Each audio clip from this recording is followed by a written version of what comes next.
Down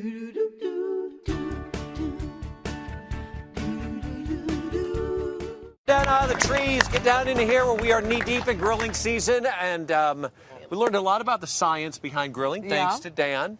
We're going to teach him a few more Madonna songs by the time the day is over, and it'll be a get-to-know-each-other kind of day for us. I'm going to get to know you, or you get to know me, a little bit about my story with ribs. So I'm going to make some barbecued ribs for you, which is very special for me. It is very special. Why is this recipe so special to you, Marky? Well, when you're faced with wonderful times and not wonderful times, food bonds you together. And when the boys and I were kind of going through our transition, our family was beginning to change.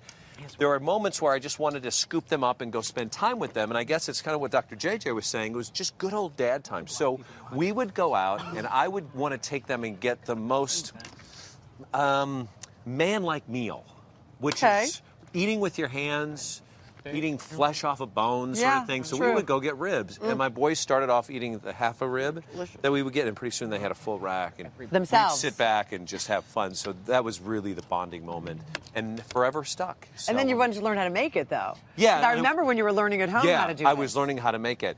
And now that chapter is actually unfolded a little bit more for me and the family. And there we are. This is our meal we typically have. But now it's become even more special because of your family that is growing. Because, so Julie, my fiance, her family has introduced me to her dad's wonderful Richard's Famous, and I'm going to tease him about this. It's not famous because I'm not until I start talking about it. there's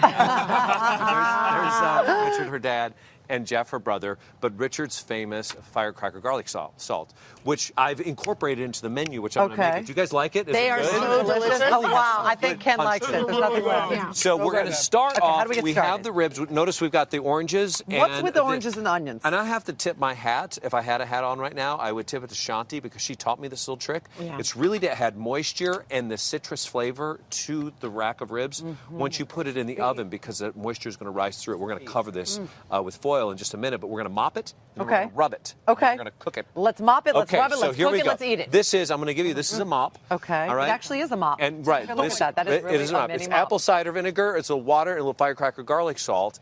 Dan, I'm gonna ask you a question. What's the purpose of the mop in this particular ingredient? Well, specifically right now, you're basting the meat with the cider vinegar is the most important ingredient there.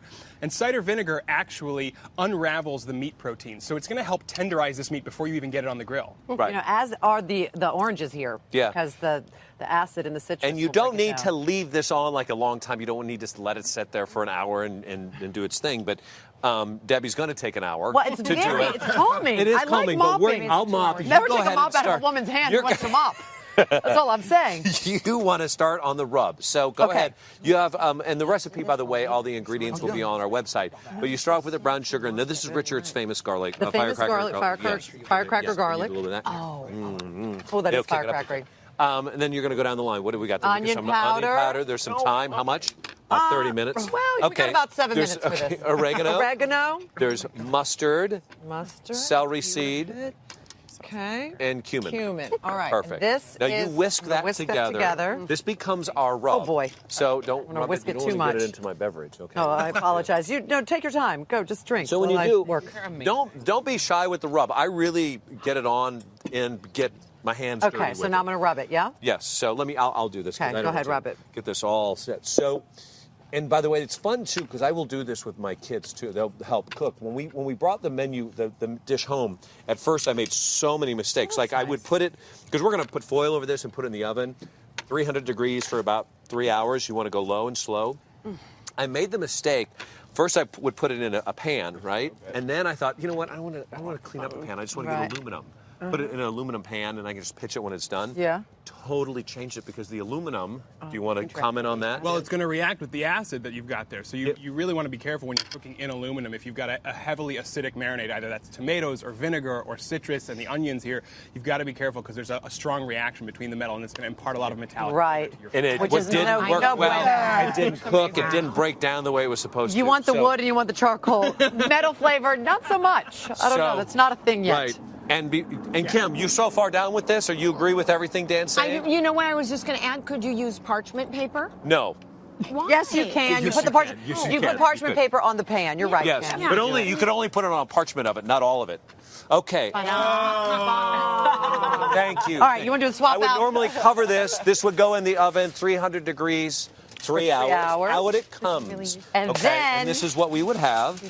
Now, this is what is pretty much, look, it could be done. We could say this is It's finished beautiful. now.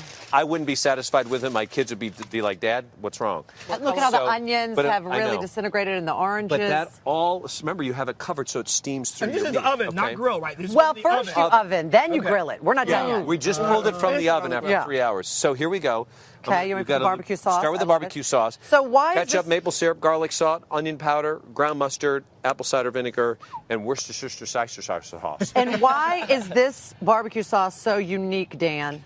Well, You have the Mark's answer really following to this. like the Memphis recipe of barbecue sauce, which is to say he's taking flavors from a lot of regions around the world, which Memphis had access to in the 1800s because they were right on the Mississippi River. So you've got brown sugar, you've got tomatoes, you've got molasses, you've got all these flavors which are so unique to an American sauce. And the reason Right. I ask you that, Dan, is because I remember that you did the barbecue Yes. sauce segment not too long ago. Indeed. And you really And I- schooled us. And I have to mention, too, Julie's, the recipe for her secret, her dad's recipe for Formerly her secret. Well, Exactly. only family members are allowed to know or be in the room when they make it. Really? Wow. Yeah, Jeff's We're family members. girlfriend, they've been together quite a while. She's not even allowed in the house. Wow.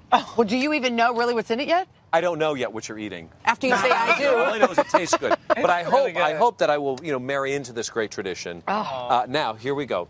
right. I'm gonna You want carry this? this over, and I'm gonna not- have you okay. put it on the grill. Okay. Now, you really don't need to put it on the grill. You really don't need.